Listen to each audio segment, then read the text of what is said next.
What's going on, everybody? Welcome into another episode of Blazers Uprise Live, here on the final day of the NBA season as the Golden State Warriors close out the Boston Celtics in 6 games, winning their 4th NBA championship in 8 years. It's going to be a solo stream for me today. Eric is not here with us. I'll be live for about an hour or so. We'll talk a little bit about the finals, but there's been some recent trade rumors and whatnot that we can also touch upon. I can also take your questions. I will be dropping a video right after the stream is done talking about the Lou Dort, Yusuf Nurkic, OG Anunoby rumors that were put forth in Jake Fisher's latest article. But I am willing to touch a bit about it on stream. Anyway, hope everybody's having a good night. I'm just gonna be honest, this kind of sucks. The Warriors winning another championship, that sucks, man. Tired of seeing this organization win championships. Granted, they didn't do it with KD. It was still a competitive playoffs, so it's not as bad as it was in prior years, but I'm frankly tired of seeing this organization win. We'll get into it. Anyway, Warriors in 6 is what Eric said, Trevin. Eric said Warriors in 6. I said Boston in 6 or 7. The Celtics faded down the stretch just like they did in pretty much every game they lost in this series. Just offensively were all out of sorts. Jason Tatum struggled throughout this series. He did not step up. You had some good moments from guys like Al Horford and Jaylen Brown, but offensively, the Celtics just did not have it going in this series. Credit to Golden State's defense, but the Celtics were a mess, turned over the ball a ton today. You have a Warriors team with Klay Thompson back. He struggled today, but, I mean, Steph Curry wins his first finals MVP. Draymond Green actually hit a couple threes, so good for him. He was 0-4 throughout this series. It was a weird feeling series because you got the Warriors in the finals, but it didn't feel like previous NBA finals, to be quite honest with you guys. So it sucks to see them win, but I'm not as bitter as I was during some of their previous championships. Give me your takes on the finals down below. Give me your takes on what you think went wrong for the Celtics. I said comment section below. I've been recording too many videos. Give me your comments on this series in chat. I gotta pull it together. Give me your comments in chat. Let me know what you think went wrong for the Celtics, what they need to improve. Let me know how you feel about the Warriors winning another championship. Andrew Wiggins, they turned him into the perfect role player, so credit to them for developing and finally bringing out some positives in his game. He was a menace defensively today. Jordan Poole gets his first ring. Shout out to Golden State for building the right way. They lose Kevin Durant, but they still are able to surround the team with the right role players to help them win a championship. I'll be honest, I think this was the worst Golden State Warriors team to make an NBA Finals. And they still got it done. Klay Thompson isn't quite like his former self. Draymond Green can't make shots. Steph Curry is still Steph Curry, but, he's not the Steph Curry from 2018. That's saying a lot because he was phenomenal in 2018. He's still absolutely a phenomenal player, much deserving Finals MVP. But this Golden State Warriors team, I wasn't super high on them going into the year. They obviously proved my predictions of them wrong going into the season. I didn't expect Andrew Wiggins to play such a well-rounded role for this team, to become such a good defensive player for them, which is what they needed. I didn't expect Jordan Poole to break out quite like he did. So, my takes on this Warriors team were wrong before the season, but I still don't think this is a Golden State team that's unbeatable. I think right now in the NBA, you have a lot of parity. You have a lot of competitiveness. It feels like going into the playoffs, 6 or 7 teams could win it. And that's what we wanted. And at least that's what I wanted when it was Golden State versus Cleveland 5 years in a row. Now you have parity, and despite Golden State still winning it, it was a competitive second round series that they had against Memphis. They end up going against a Dallas team, which I still don't really believe in. They just traded for Christian Wood, so good for them. We can talk about that a little bit later. But then they win in 6 against Boston, and Boston was up 2-1 and then just offensively completely fell apart over the final 3 games of this series. So, the Warriors win it. It sucks to see them win it again, but it's not like it wasn't a competitive playoffs, and it's not like, as a Blazer fan, I'm going into next year being scared of that team. I don't know, man. I'm feeling optimistic for the Blazers because I don't think the top teams in the league right now are as good as they were 5 years ago when you had Cleveland and when you had Golden State. So, the league's in a good spot right now in terms of competitiveness, in terms of parity, and that gives teams in the middle some more hope that maybe they can make that jump. Boston, over the first half of the season, was a .500 basketball team. They turned it around and almost win a championship. They were in the playoffs, and it wasn't due to injuries. It wasn't due to really anything circumstantial. They just weren't good the first half of the season. They figured it out defensively. They figured it out on both sides of the court. Ime Udoka finally figured things out as a first-year head coach, and they make a finals run. The hope is for the Portland Trail Blazers to be able to replicate some of that after their struggles this season, to retool the roster a bit, and hopefully Chauncey Billups is able to have a good season, and hopefully his first real competitive season next year. So, we'll talk a little bit about the Blazers offseason. I don't want to talk about the Warriors all that much. If you have questions, leave them in the chat, because obviously without Eric here, I'm going to need to, fill up more airspace. I don't like dead air. So leave me any questions you have in the chat. If not, we can start talking about trade stuff, start talking about draft. The draft is only a week from today.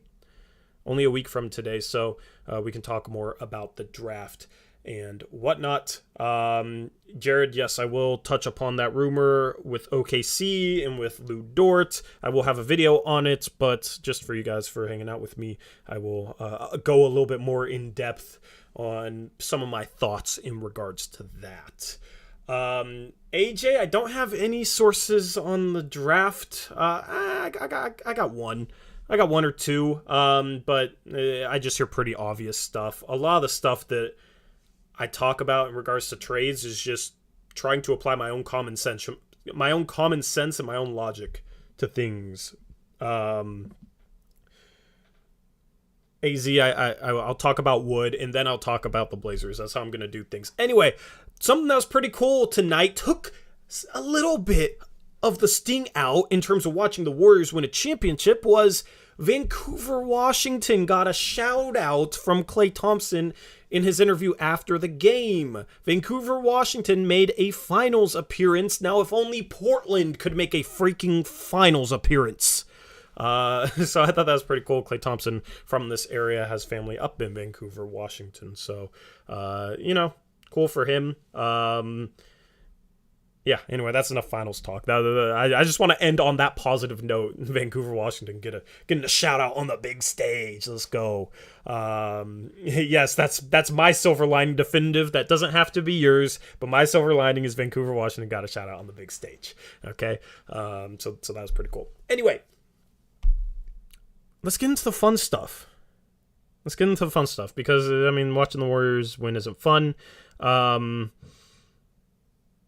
Yeah, let's talk a little bit about the Celtics, because I want to touch upon the Celtics, and maybe there's something to learn from that. Jason Tatum struggled down the stretch. He kind of folded under the pressure. He did not play well this series. Let me bring up his game log and just kind of look at the facts, the stats from this, and just so I have something to reference. In this series, well, it's not updated for Game 6, but in the first 5 games of the series, he was shooting 37% from the field, but 47% from 3, which is absolutely insane. He was 19 for 62 inside the arc, which is about 30%. He was not able to attack. The problem is with Boston, Jaylen Brown is gifted, but he's not a good enough ball handler, in my opinion, to be reliable as your second guy in a playoff series.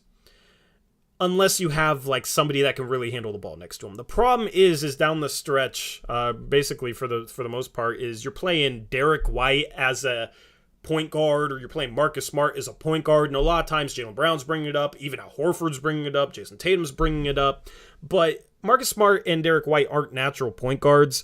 I feel like Boston, in a lot of this series, ran into struggles where like Jason Tatum didn't really have it going. He could knock down some threes, but in terms of attacking the rim and creating, he had Wiggins on him, he had Draymond Green on him, so he struggled to break down the defense off the dribble. And when Jason Tatum's not creating for that team, Jaylen Brown had a ton of terrible turnovers in the series. He had some moments late in game 6 tonight. I think he was their leading scorer, but some of the turnovers he had really crushed them all series long. He's too loose with his dribble, drove into traffic too many times, and if you had somebody that was setting the table for him where he could attack closeouts and maybe not have as much responsibility handling the ball, he's probably fine as a ball handler, but given the fact that they're playing Marcus Smart at the point guard spot and playing Derek White at the point guard spot, and those guys are more combo guards at best, Jaylen Brown needed to step up and take more responsibility for creating a lot of the offense, and he struggled and kind of failed in that regard. So I think that is maybe a roster construction flaw with the Boston Celtics. Jaylen Brown, in the first 5 games of this series, not counted tonight, was 41% from the field, 31% from 3. So not good for him. Marcus Smart he'll have some good moments offensively, but he'll make some ridiculous mistakes. And then there's a play tonight where he made a mistake, didn't run back on defense. He's just very volatile in terms of some of the things he does on the offensive end. Great defender, but offensively not a guy that you can consistently rely on either. Outside of that, Al Horford had good moments, but he's a big man. He's not somebody that's going to set the table for guys. I think that's why their offense struggled in this series going up against a really good Golden State Warriors defense that had 2 forwards that they could throw up against a Jaylen Brown and a Jason Tatum. I thought the matchups worked out in that favor.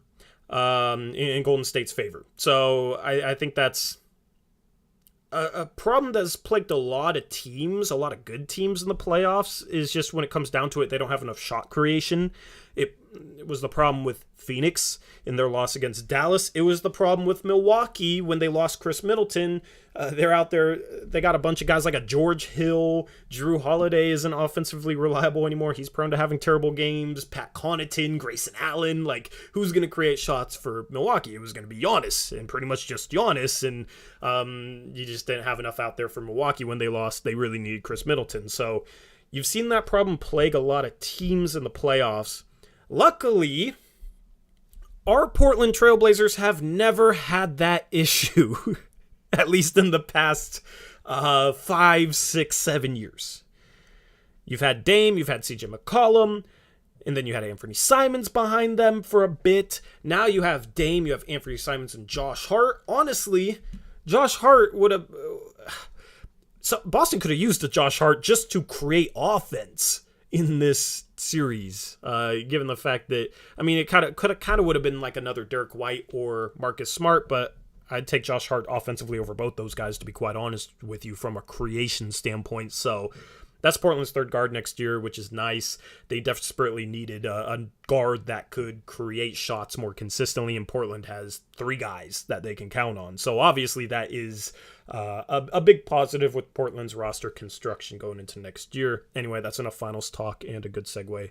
But first, Caleb Pendergraph, $5 dono. Thank you, Caleb. He says, I never thought I'd see a team just give up in the finals with time on the clock. I get that they were down 10 plus, but man, at least go down swinging. And that was something I was a little bit concerned about with Boston, was their lack of finals experience going up against Golden State team that's been there more often than they haven't been in the past 8 years or so. You know, you had some first-time guys in Wiggins and Poole on Golden State, but you have the leadership that's been there before and done it before to help guide those guys. Meanwhile, on the other side of the ball, you got Boston. I mean, they hadn't been there. They'd been deep into the playoffs, but they hadn't been in NBA Finals. And there was just far too often where they needed leadership, I felt like, and Jason Tatum wasn't stepping up in that regard. He made some bad decisions, and he seemed like he folded at times. Same with Jaylen Brown, same with Marcus Smart. Like, they mentally struggled with this series, and it should be a learning experience. And if they're back in the finals in future years, this is probably something that will benefit them. But it's hard to get back to the finals, especially with how competitive the NBA is right now. Thank you, Caleb Pendergraph, for the $5 dono. Okay, we're going to talk about Christian Wood, and then we're going to talk about Lu Dort, the 12th pick, and trade stuff. So Christian Wood got traded to the Dallas Mavericks for the 26th pick yesterday, as well as 4 expiring contracts. Those were Boban Marjanovic, Sterling Brown, who else, chat? Boban Marjanovic, Sterling Brown, I'm forgetting because the players are... Trey Burke was one of them, and Marquise Chris. Marquise Chris, Boban Marjanovic, Sterling Brown, and Trey Burke were the expiring contracts going out to Houston. Basically utter trash that they do not care about. Like, none of those guys have any value to a Houston Rockets team. So essentially it's Christian Wood for the 26th pick.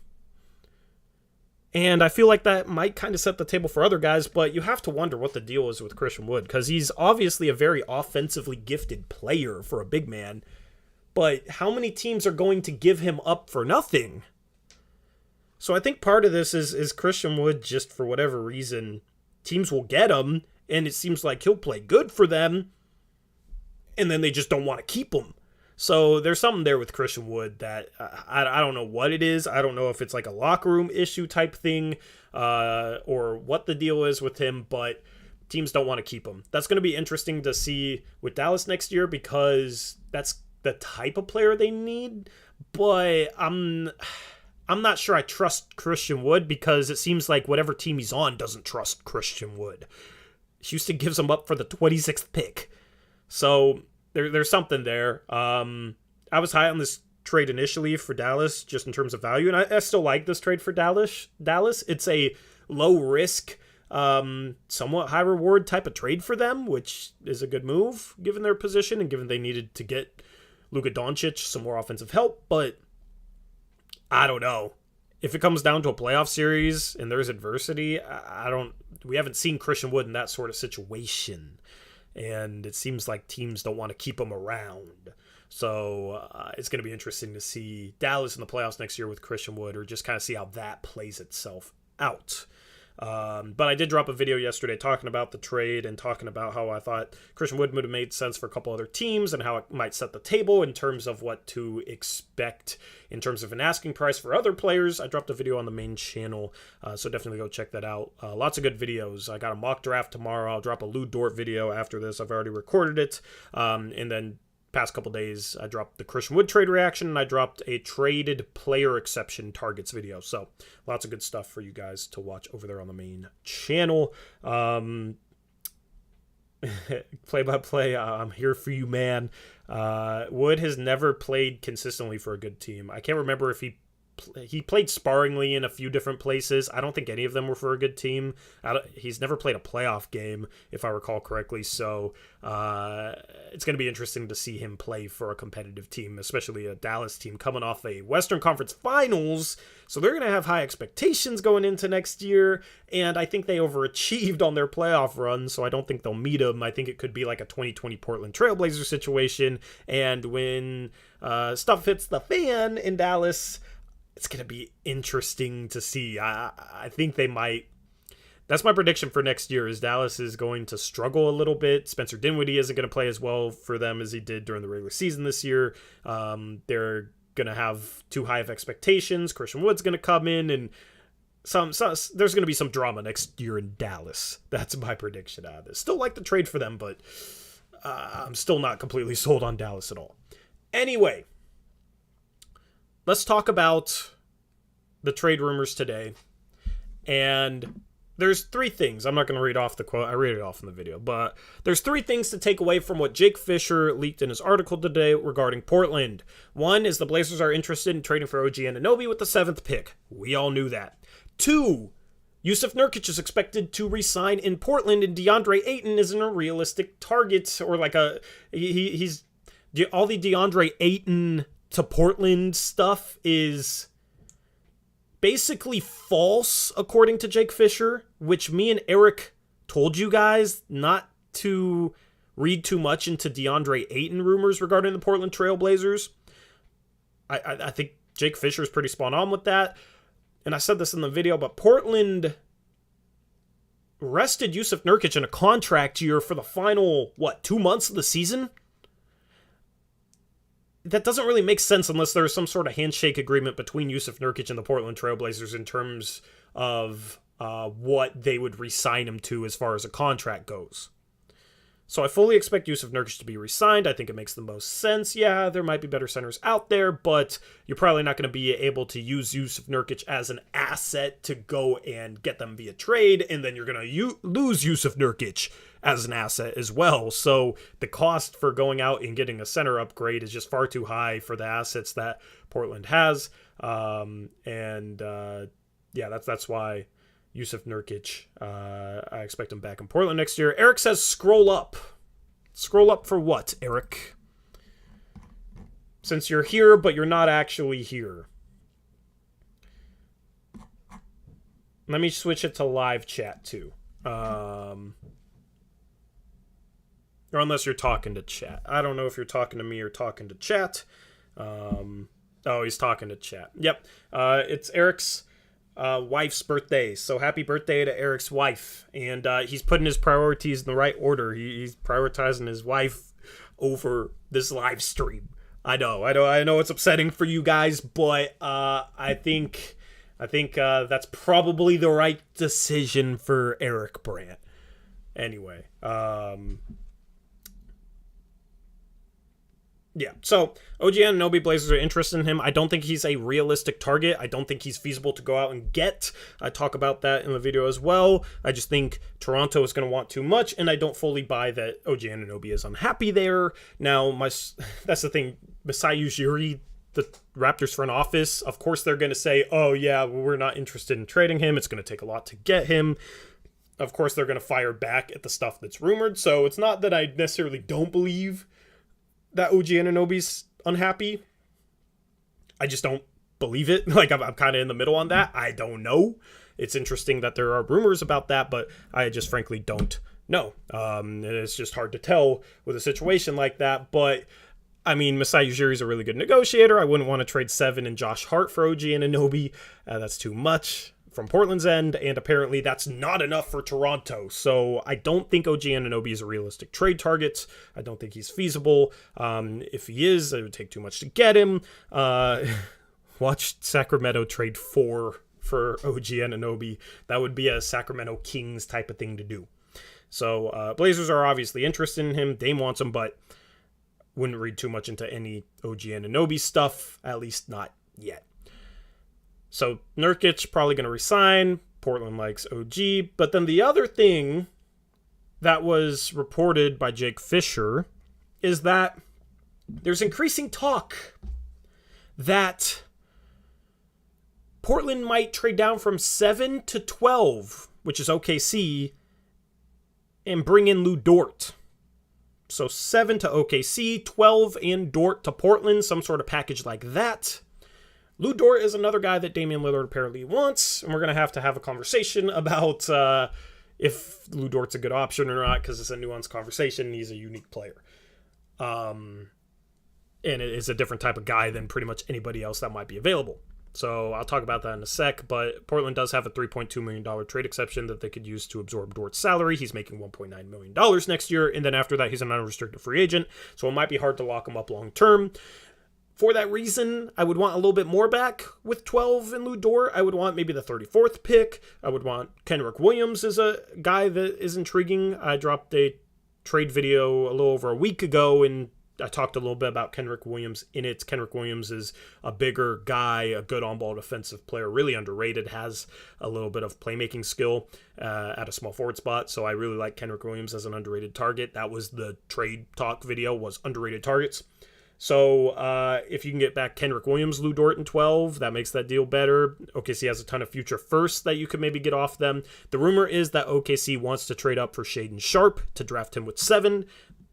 Sounds like they're not going to draft him with 2. They're not going to reach for him there. They want to trade up with the assets that they have to 7. And if you're Portland and Shaedon Sharpe is there on the board, you probably have a contingency trade with OKC. It might be something that's already agreed upon, and we don't know if it's going to happen until draft night, and we have to see if Shaden Sharp's going to be there at 7. It'll be interesting if Shaden Sharp's there at 7 to see what happens, because the trade would probably be reported after the Blazers use that pick to select Shaden Sharp if there's a contingency. It would probably be a situation where the Blazers draft Sharp, and then we hear about how Sharp's getting traded to OKC like 3 minutes later, 4 minutes later. Now, I see everybody like reading too much into something in regards to this 12 and Lou Dort to Portland for 7 thing. And there was somebody leaked that OKC told a source that the talks were driven from Portland's side. But that is absolutely not something to read into at all. OKC is trying to drive talk that the talks are being driven by Portland. Like, that's a part of, leaking stuff and leverage, and I wouldn't read too much into that. There's really no reason for Portland to drive those talks, in my opinion, unless they're trying to get more value for 7, I guess. Unless it's part of a play to try and get Toronto to say yes to trading OG for 7. But, I don't think Toronto's decision to trade OG and Anunoby for potentially the 7th overall pick is going to hinge upon the Blazers leveraging them with OKC. I just don't see that ending up being the deciding factor there. So, I don't know. Like, that's the thing, is there's always a bunch of rumors, and, this side says this and this side says that. And I believe that there absolutely has been talks, and OKC, I believe that they would really like Shaden Sharp. He'd make a lot of sense for them as a boomer bust pick. They need to go for boomer bust guys. With all the picks that they have, they need to take some swings for the fence. They need to, swing for some home runs. So Shaden Sharp would make perfect sense there. Apparently he wants to go there as well. I believe all that stuff. So it would be ridiculous if there hadn't been conversations surrounding 7 in regards to OKC and potentially Lou Dort, who Dame wants. Like, it all adds up. I don't, what is Portland hypothetically leaking that's not true there? The rumor was that Portland and OKC have had talks about a trade package like that. And OKC is saying Portland's driving that talk. Are they saying that Portland is lying? Are they saying, stuff like that, I just don't read too much into. I absolutely believe that there's been talks, and there might be a contingency on the table, and it could be dependent on who's there at 7, and it also could be dependent on, what else Portland can fetch with the 7th overall pick. Like, if Toronto turns around and says, okay, we'll trade OG and Anunoby for 7, then maybe that trade's off the table. So we just have to wait and see for draft day a week from now. We'll probably have an answer this time a week from now. But as far as Lou Dort goes, people don't want him because of his height and his length, and I get it. Let me look at his measurements. I gotta go to NBA Anthrometric is what I'm looking for. He was, let me look. 2019. Lou Dort, without shoes, 6'3", standing reach 6'3" and a half, wingspan is 6'8" and a half. So he's undersized for a 3 spot. Here's the thing, though. We have to stop basing 100% of a player's capability to guard, small forwards based on his measurements. Yes, it would be nice to have a guy that's 6'7" and could defend like Lou Dort. Absolutely. But he plays bigger than his height. He plays extremely physical on the perimeter, doesn't get out-muscled on drives. It's a situation where he's not just going to let these guys get to the rim. He's strong in the low post. He competes. He battles. He makes it hard for you to get an entry pass into the post. And then, he doesn't give up ground. It's a situation where, it could be a problem if guys are posting him up and they're able to enter the ball into the post and a guy has good low post position. But given how strong Lou Dort is, he pushes guys kind of away from the rim in those situations. On the perimeter, he slides almost at guys. A lot of guys, when they slide, when somebody attacks them, they take a step backwards and try and slide backwards to give themselves more room to stay in front. Lou Dort just like slides at guys. And actually creates contact because he's so strong, takes contact well, takes it to the chest, so he doesn't get called for a ton of fouls that other guys probably would if they tried to do the same thing. So he's super, super physical. You can't just look at it and say, oh, he has an 8'3" standing reach, 8'4" standing reach, therefore you don't want him guarding any threes. Because he competes and plays bigger than he is, makes up for some of his lack of size, much like a Marcus Smart does. When was Marcus Smart drafted, by the way? I want to look up Marcus Smart's measurements. So let me know when Marcus Smart was drafted. I don't know if he measured at the combine the year that he was drafted. Okay, yeah. Marcus Smart's measurements. 6'2" without shoes, 6'9" wingspan, 8'3" standing reach. Lou Dort was 6'3" without shoes, 6'8.5" wingspan, 8'3.5" standing reach. So, I mean, you also have Josh Hart off the bench, who is a little bit bigger. I think he has like an 8'5.5" standing reach, something like that. It's kind of around where Norman Powell's was. I think it's an inch shorter. But Josh Hart's another guy who plays bigger than he is, has been okay defending forwards. You might be able to get away with that if you're Portland because Lou Dort is a phenomenal point of attack defender. Offensively, he's rough. He's not as good as people think he is offensively. I don't know if that's true. I feel like people have wide-ranging opinions in regards to his offensive game. Last year, in 33 minutes a game, he averaged 17 points per game, 4 rebounds, almost 2 assists per game, shooting 49% from 2, 33% from 3. That was for an OKC team, a bad OKC team playing next to better players in Portland. I could see him having a more efficient shooting clip, shooting a little bit less, shooting higher quality shots. So I think he could be okay in that regard. It's just if you have a bench with like Nasir Little, Josh Hart, Lou Dort, all of a sudden shooting kind of becomes a problem there. So it's weird. Like I said, if Portland gets something a little bit more than 12 and Lou Dort back in that trade, I'm okay with it.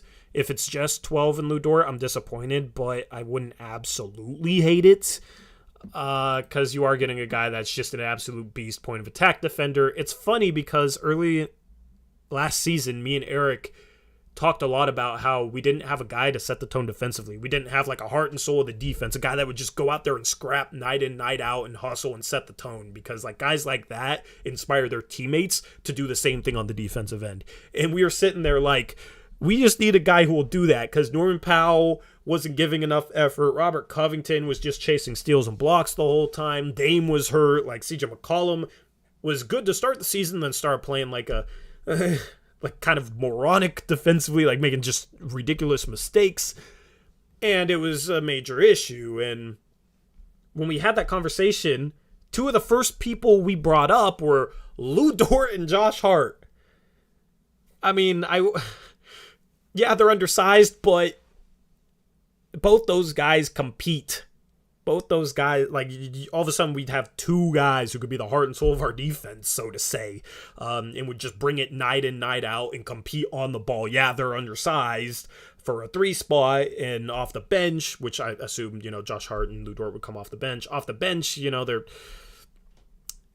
their combination of a lack of shooting might be a little bit problematic, but at least you got two guys that will compete and play 100% defensively and are good point of attack defenders, because we haven't really had good point of attack defenders in the past few years. So that's why I wouldn't hate it if it was 7 for 12 in Dort. And the problem is with Norman Powell, I don't think it was as much his size as it was the fact that he just did not give proper effort and did not compete. Because if you're undersized, you have to make up for it by competing, by playing hard, by doing your work early. If a guy's trying to post you up, don't let him walk you down to the block and turn and just catch the ball. You got to not let him walk to the block. You got to stand there. You got to be a wall. Like, you got to make it so that if he wants the ball in the post, He's not going to be able to walk you down 5 feet from the rim. You're going to meet him 10 feet away from the rim. And then he's catching the ball, maybe 12 feet away from the rim, and then he has to really work to get close enough. Or he can settle for a mid-range fadeaway. Yeah, he could probably get that off, but, mid-range contested fadeaway jumpers, that's not necessarily a bad result to a defensive possession. I think you'd probably kind of live with that. So that's the thing, is Norman Powell didn't compete hard enough defensively to make up for his lack of size, and he was in the starting lineup.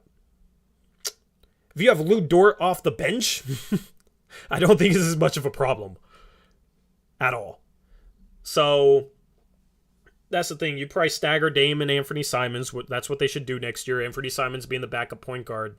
You have Anthony Simons, Lou Dort, Josh Hart, Nasir Little maybe as a backup four. Yeah, that's undersized, but those guys can absolutely clamp on the perimeter. Anthony Simons is pretty good getting through screens, needs to improve defensively, but Lou Dort, Nasir Little, and Josh Hart in terms of on-ball defense and guys that just kind of fly around. And then if you get a good athletic backup five-man, that bench lineup is really good defensively, and then you got Anthony Simons to kind of run the show and create, and Josh Hart can create too. That could be a really good bench lineup. It has some weird fit issues, and the shooting's questionable. You probably need a backup stretch five. It would have some question marks, but, at the end of the day, you guys remember when we played Carmelo Anthony and Enes Kanter next to each other off the bench? Never forget when we played Carmelo and Kanter together off the bench, and we ran drop scheme every possession, even if we were playing against Steph Curry. And remember, Terry Stotts insisted he wouldn't stagger Kanter and Melo so that they played some, with another starter and, mixed and matched their minutes so they didn't play a whole lot together. No, he insisted on putting them in at the same freaking time, all the time.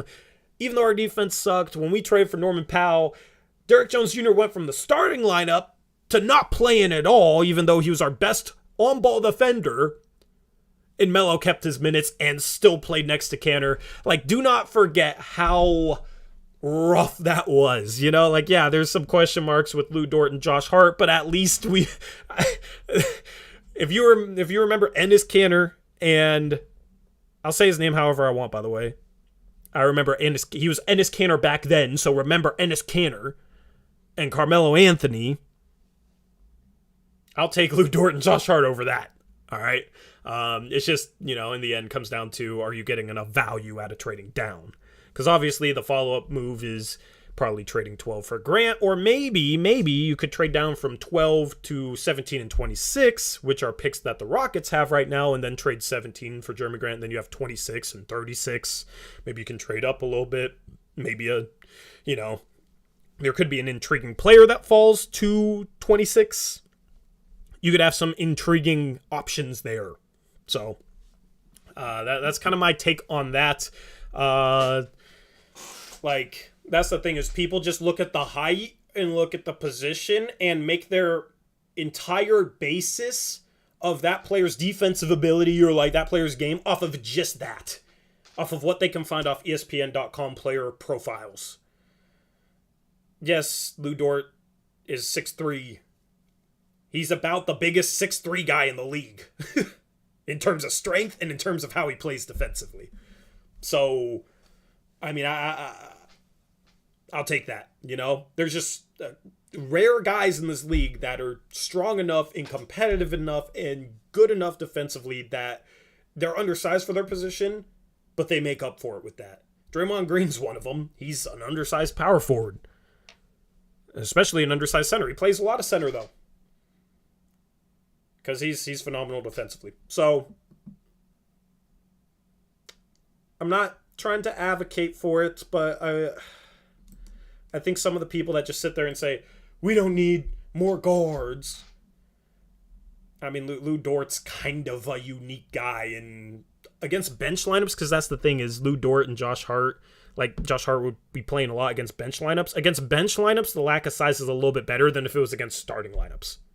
If you have Dort and Hart off the bench, playing against a bench lineup, most of the time, is a backup small forward really going to have his way with Josh Hart? I don't think so. So I think it's just more nuanced than people give it credit for. Is basically how I'd put that forth. But obviously the Blazers, like, we need a guy with some size that can defend point of attack just to throw up against LeBron and, you know, Giannis and guys like that. I think Nasir Little has more size. Hopefully he can truly become that type of guy.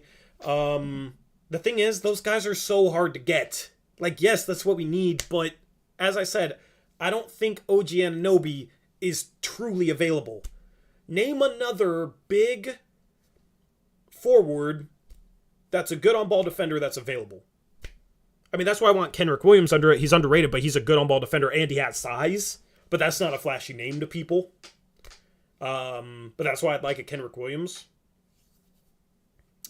Those guys are just hard to get. That absolutely needs to be the goal. Like, I'm not sitting here saying, oh yeah, we should settle for going all in on John Collins and Jeremy Grant, because neither of those guys are good on-ball defenders. Both of them are poor on-ball defenders. You'd have a starting lineup of Lillard, Simons, Grant, Collins, and Nurkic. That's 5 below-average perimeter defenders. That would absolutely not work. So I'm not advocating for that, but you might have to settle for a guy that has a little bit less size in order to get your on-ball defender, in order to get another point-of-attack defender. Taurean Prince is not a good defensive player. He's very mediocre. I thought he was going to be better coming into the league out of Baylor. I actually liked him in that draft, but he hasn't been good. DeAndre Hunter is a nice sneaky target if he's available. I don't think he is, but there may be a chance that Atlanta doesn't want to pay him next offseason. He's kind of been injury prone. He's been inconsistent. He's been solid at a lot of things, but he hasn't been as good defensively as his physical tools might suggest, or as good as people expect him to be, but I still think he has that potential. And that would be the type of guy where, like, yeah, he's injury prone, and you could use that as a reason to not want to go out and get him. But if he wasn't injury prone, he probably wouldn't be available. So if he's available because he's injury prone, that gives you a chance to pounce, right? Like, otherwise you'd probably have to give up more if he didn't have injury questions. So that's part of the cost in acquiring a guy like that. And then if he ends up being healthy, then all of a sudden you're getting a good return on value in that trade. And you got a player that you need, and he's young. Like, the Blazers need to take risks like that because they don't have a ton of assets. Nick Batum would be good, but I think he has a handshake agreement with the Clippers to end up going back there. I don't think we'd be able to bring in Batum. But like that would be a guy that I would like. Gary Payton II would be just like Lou Dort. He's size-wise probably exactly the same. Does anybody know what year he came out of college? Like 2017, maybe? I'll look up his measurements. Oh, I got him right here. Gary Payton has like pretty much identical measurements to Marcus Smart and Lou Dort. He's 6'2" without shoes, 6'8" wingspan, 8'3.5" standing reach. So same standing reach as Lou Dort, basically same wingspan, an inch shorter. I mean, I don't know. Like, that's the thing, is Gary Payton is a lot skinnier. Gary Payton doesn't play as big defensively as Lou Dort does. Like, I would not want Gary Payton II for Portland, because I'd want to, if you're going for an undersized on-ball defensive player, he needs to be strong enough and play physical enough to be able to hang a bit with small forwards, and I don't think that's Gary Payton II. I think that could be Lou Dort. Shout Gray Hughes investigates $5 dono. He says, hey, why didn't we keep Gary Payton II or sign him when we had the chance? You could see he played hard in the exact style that Chauncey likes. I mean, A, we didn't have him when Chauncey was here. B, he wasn't... He's better offensively than he was back then. He's also probably a better defensive player, and Golden State's system makes guys like that look pretty dang good. I mean, look at Andrew Wiggins, Jordan Poole. Like, Golden State has a knack for like getting players like that and just making them useful. Like Kent Bazemore, when he went there, I believe. Let me look up his numbers, but this was after he played for us, and we all remember how bad Kent Bazemore was for us. He played 67 games in Golden State last year, shot 45% from the field, 41% from three, and looked good defensively. Like, Golden State, their system and the guys they got help make world players look pretty dang good. And I fully expect Gary Payton II to go back there. He fits the role. Kind of fits that Sean Livingston role, just a little bit shorter, but just being a guy that can go out there and defend at a high level and, just kind of play smart enough offensively, not force anything, that sort of thing. Thank you, Gray Hughes, for the $5 dono.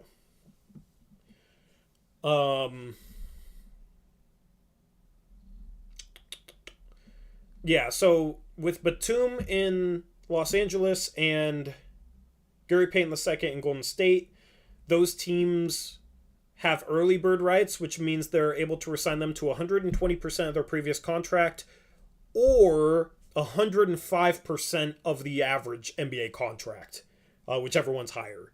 So Nick Batum and Gary Payton II didn't make much this year, but they have early bird rights. They've been in their spots for 2 years. It's 3 years for full bird rights, which is what the Blazers have on Anthony Simons, Yusuf Nurkic. So the average contract's like $10.5 million-ish, so $11 million. That range is what Golden State and the Clippers can offer Gary Payton II and Nick Batum respectively without using the MLE or anything. They're just going over the salary cap to resign them, so I fully expect that to be the case. It's also the same thing with Bobby Portis in Milwaukee. So I don't think any of those guys are realistic targets. I think that they'll all resign with their teams. I have not viewed those guys as free agency targets for the Portland Trail Blazers.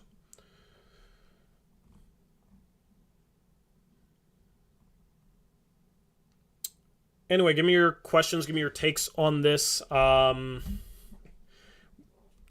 me a yes or no in chat. Would you do 7 for 12 in Lou Dort? And a second round pick. Say 12 Lou Dort and 34 for 7. Would you do it if you're the Portland Trail Blazers? Yes or no? Let me know in chat.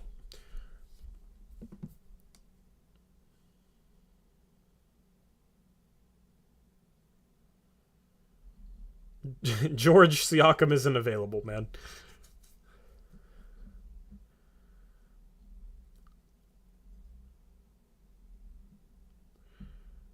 Pretty split. I could do a poll. I'll do a poll.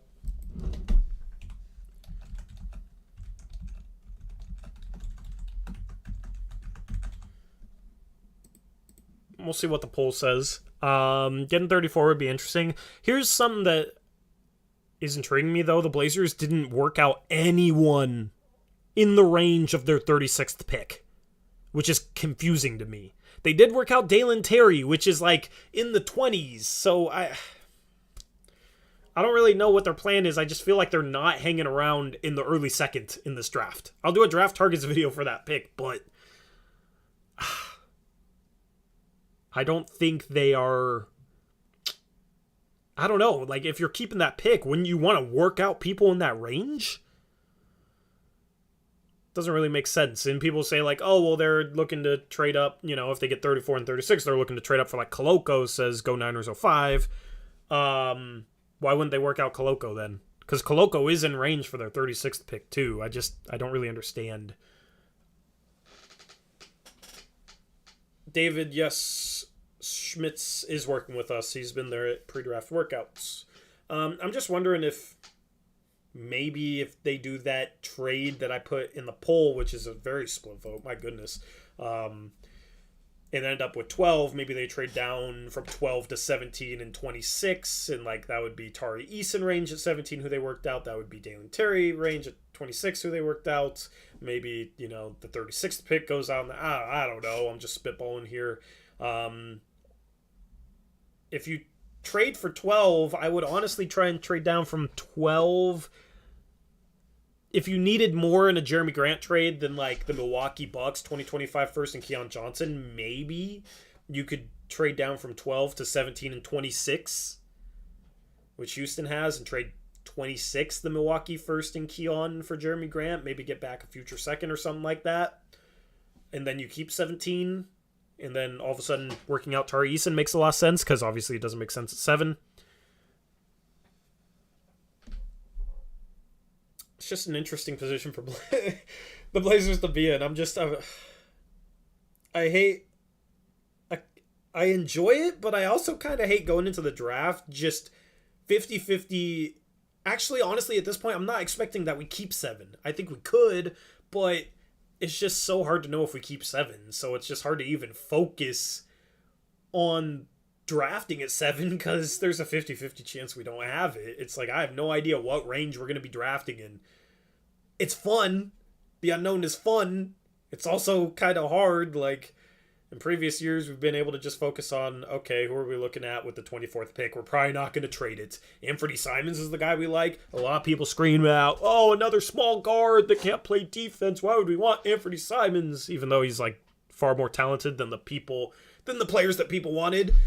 There are people literally sitting there in 2018 saying we should have drafted Jacob Evans from Cincinnati over Anthony Simons, stuff like that. So, by the way, everybody complains about Olshey for the 2017 draft.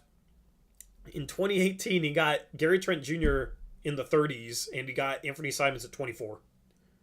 Nobody will bring up that draft, though, because it's all about 2017. Yeah, 2017 sucked. I just wish some people would move on. It's 2022, and he's gone. So, yeah. Drafts are hit or miss. Like, half of the teams in the league miss in a draft. Like, it's a crapshoot. Milwaukee gets Giannis. They look like geniuses. In future years, they took DJ Wilson at 17. I think that was in 2017. They screwed up 2017 as well. So anyway, 52% of you said yes, you would do 7 for 12, 34, and Dort. 48% of you said no. I'm pretty sure Eric would say no. I think I'm a little bit higher on Lou Dort being a positive asset for the Blazers than Eric is, but I can't speak for him. You'll have to get your thoughts. Spam him on Twitter or something if you want his thoughts.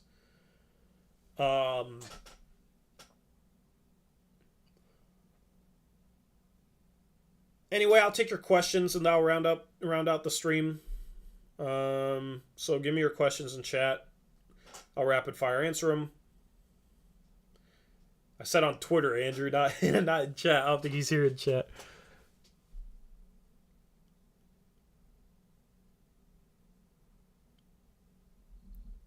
Kenneth, don't be an asshole. Cronin is our GM. Kenneth in chat says, move on from crying about Cronin then. Bro, we're talking about Neil Olshey in 2017, who's not even our GM anymore, compared to Joe Cronin in 2022. Guess what? It's 2022. Come on, man. That's not comparable at all. In 2027, I won't be complaining about the 2022 trade deadline. I can tell you that. 5 years from now, I won't be complaining about this year's trade deadline. But it's this year, so.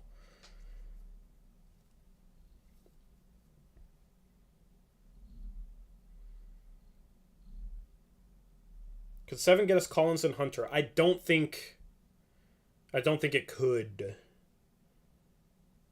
If we want Collins, I think we should trade, we should get back 16 in that trade. I think Hunter would have more value than 16, and I don't think we could get back 16 in that trade either. Andrew says 5 years from now, Tori will be GM. Yeah, that's why I won't be complaining about it, because I'll be GM, man. I wish. No, that'll be Eric. I'll be assistant GM. What is the best case scenario for this offseason, and what do you think is most realistic starting 5 we have going into October? Best case scenario would probably be 7 for OG and 33, and then Milwaukee first and Keon Johnson in maybe 33 and 36 for Jeremy Grant or something like that, and then a good backup center like Isaiah Hartenstein for the backup center spot with the MLE. I think there might be a way you can get Lou Dort out of that with a trade down from 7 to 12, but I don't think 12's enough for OG. So, yeah, OG, Grant, and Hartenstein would probably be the best case scenario.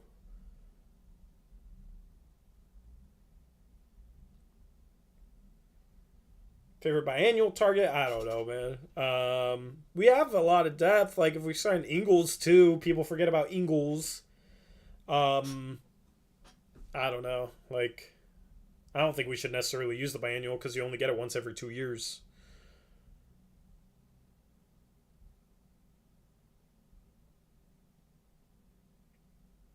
People say Joe is washed, but, I mean, if you have the guy as your 10th, 11th man who's not in your regular rotation, if he can return and kind of be Joe Ingles, then I'd absolutely take that. If not, he's a contract you could trade at the deadline and match salary with. So I think we should bring back Joe Ingles. TJ Warren on the MLE moves me if we don't trade our pick. Yeah, he's just not good defensively and always hurt and coming off injuries. Who knows if he's even going to be good. I'm not as on board with TJ Warren as other people are. Especially not with the MLE. Like, that would be the guy with the biannual exception. Okay, sure, take a chance on TJ Warren with the biannual, but not the MLE. Faisal says, 34 years old, coming off a season-ending ACL injury. Big no-no for me. Okay, in regards to Joe Ingles, you lose him, you don't get anything for him. If you bring him back, he's probably out half the year. But if you can bring him back $8 million a year for a season, I think you'd have no trade clause then, but there's some weird CBA stuff. But hypothetically, if you could bring back Joe Ingles for 1 year for $8 million a year, we don't get anything if we lose him. We're not relying on him to be in the rotation. We don't have to use the MLE or any sort of free agency money to re-sign Joe Ingles. And then he's $8 million we can throw into a trade to match salary at the deadline. Even if he doesn't play, that would still be a good move because he could be a trade chip, and it's not like you gain anything from letting him walk. Sure, you gain a roster spot, but do we need a roster spot that bad? Like, we really don't. I'd rather have Joe Ingles not playing than CJ Ellaby on a roster spot, to be honest. So that's the thing with Joe Ingles. It's like, yeah, you could say all the negative things, ACL injury, how old he is, yada, yada, yada, but there's really nothing to gain from not re-signing him, and if you re-sign him, he can be a salary chip at the deadline. So I'm on board with bringing him back. And honestly, on a 1-year contract, if it's $8-10 million a year, people say, "Oh, you're paying him way too much because he's coming off an ACL injury, yada yada yada." But he's more salary going out as an expiring contract in a trade. He's a bigger and better trade chip. So if it's not a situation where we're like restricted spending wise, then and we're already over the salary cap, it doesn't really matter if we resign him for 1 year $5 million or 1 year $10 million. It's actually a little bit easier to make trades at the deadline having a $10 million trade chip. So that's the thing, is there's sometimes where like overpaying might actually be the right solution. Because it doesn't, like, if you're over the cap but not in the tax, what's the difference between 5 and 10 million? The only difference is on the trade market as a trade chip. And it's better to have a little bit more salary in a lot of times in terms of a trade chip.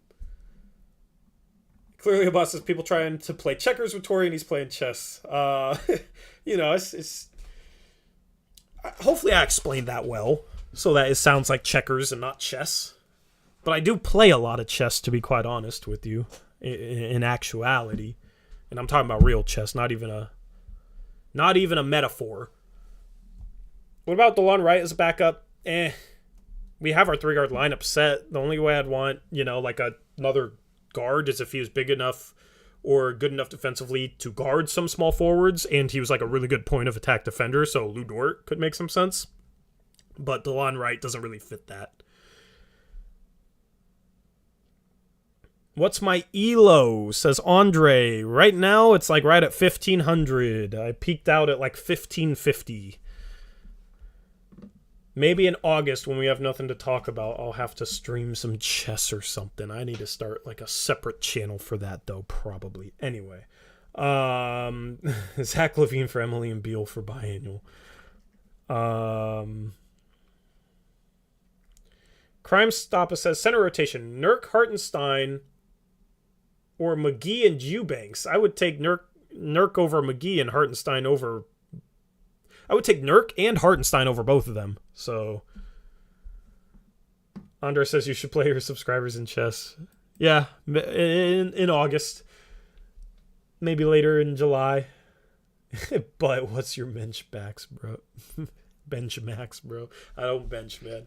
Yeah, it'd be cool to do something different, but I'd probably do it on a separate channel. What's funny, I initially started this channel in part because I wanted to just stream random stuff on this channel during the pandemic. Also, part of it was during the off season, I wanted to just do videos on the main channel because they do a little bit better if you, at the time, if you didn't mix streams and videos, then your videos would do a little bit better. So during the off season, it's like I didn't want to do live streams and videos because the off season is time for videos. A lot of the videos can do well, bring in more subscribers, that sort of thing. So that was part of the reason why I started this channel. So during the off season, it was just pretty much videos or huge streams that would just obviously help the channel since they're big streams, draft, free agency, that sort of thing. That's part of the reason why I started this second channel, but part of it was we had nothing to talk about, still nothing to do during the pandemic in 2020, so I wanted to stream like games and stuff. And now it's just, I'd feel weird doing that because this has kind of just become the twice a week stream spot. It's kind of become its own thing. So is Sohan what the Blazers need? He'd help the defense for sure. Depends on a bunch of other things. Would you consider Otto Porter Jr. as a backup small forward? Absolutely, but he just won a championship with Golden State. I think he's probably going back there. Is Thad Young a viable biannual or MLE target? Is he a free agent? Let me look that up. He is a free agent, isn't he? Doesn't he have an option? I don't know. Let me look it up. Yeah, he is a free agent. MLE might be a little bit too steep, but as a backup center, that could be a guy with the MLE that would make some sense. He's a little bit undersized for the backup center spot. His shot is questionable, so it depends on what the rest of the bench looks like. But he can play. He's a solid, okay-ish defender, but he can really pass the ball now and handle it a little bit. So wouldn't be a bad guy, but I think Toronto brings him back. They gave up value at the deadline for him, so I don't think they'll let him walk. I agree with Thomas Saransky. Chances of Dame getting back to MVP candidate form, 100%. Knock on wood.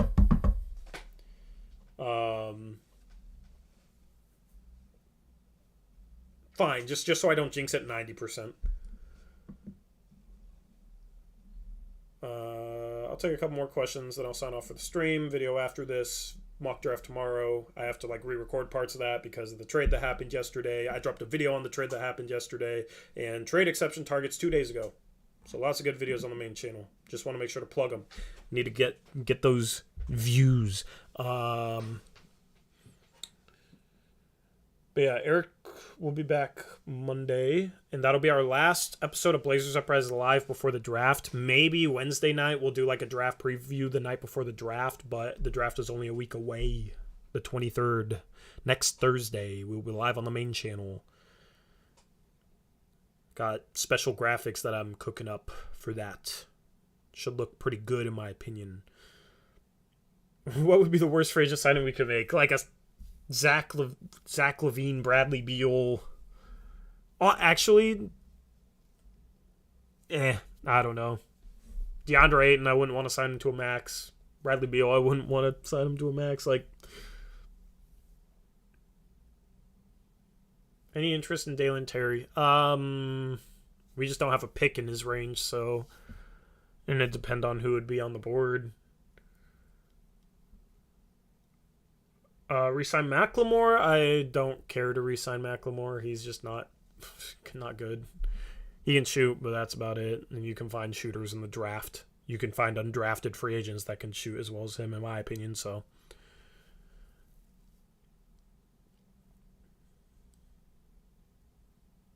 yeah, I don't know why I hate the Dodgers is hating on Larry Nance Jr.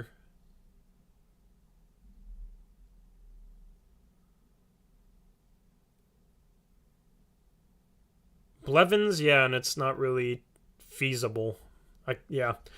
Christian Wood gets traded for 26, and people would trade Nurkic, Hart, and 7 for Ayton. Just ridiculous to me. But they're entitled to their opinion, I just think the opinion, not saying anything about anyone, but the opinion is terrible. Did I see Clay's interview? He clapped back at Jaren Jackson Jr. tonight? Why is he worrying about Jaren Jackson Jr. tonight? They just won the championship. They haven't played Memphis for a month. Like, I saw Clay shout out Vancouver, Washington. So that's all I care about. My hometown getting a shout out. Pretty cool. Favorite Mariners players? None of them. They suck. Can't stand baseball. I've never seen my favorite baseball team play in a playoff game. Clay is a Karen. I saw Clay say the fake Clay basically walked past security into the stadium and shut around on the court before Game 5 and then got a lifetime ban, even though he literally just like walked through security and walked onto the court. They let him through. And Clay was asked about it, and Clay said something like, play stupid games, win stupid prizes, which is like, dude, seriously, you can't laugh at that, man? Like, I thought that was kind of silly response from Clay, man. Fake Clay is somebody I used to watch on YouTube back in the day before he even did anything fake Clay. Big Dawes was like a prank channel.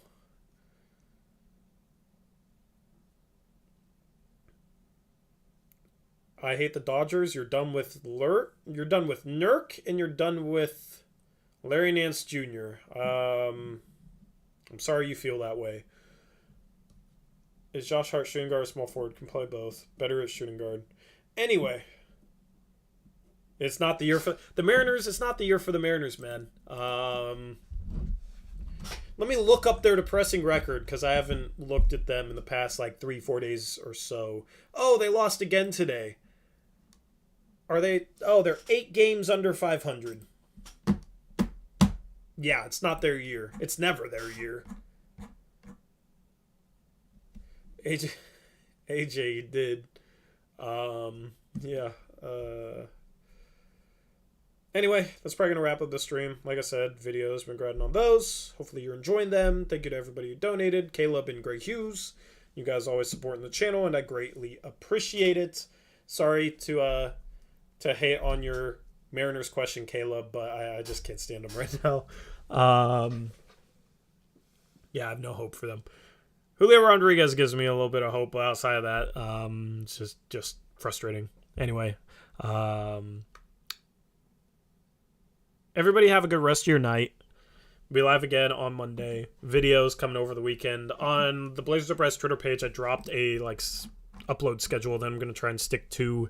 On Sunday, I want to do a bunch of draft profiles, like maybe 4 to 7, 4 to 8, something like that. So, going to have a lot of content, hopefully, for you guys in the coming week up until the NBA draft, and then we'll be live for the draft. That should be fun.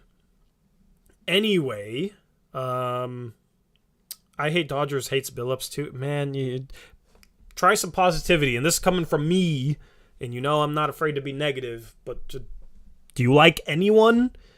Do you like anything? Anyway, I hope you guys have a good rest of your night. Eric will be back on Monday. Hopefully you have a good weekend. Until next time, as always, peace out. Go Blazers.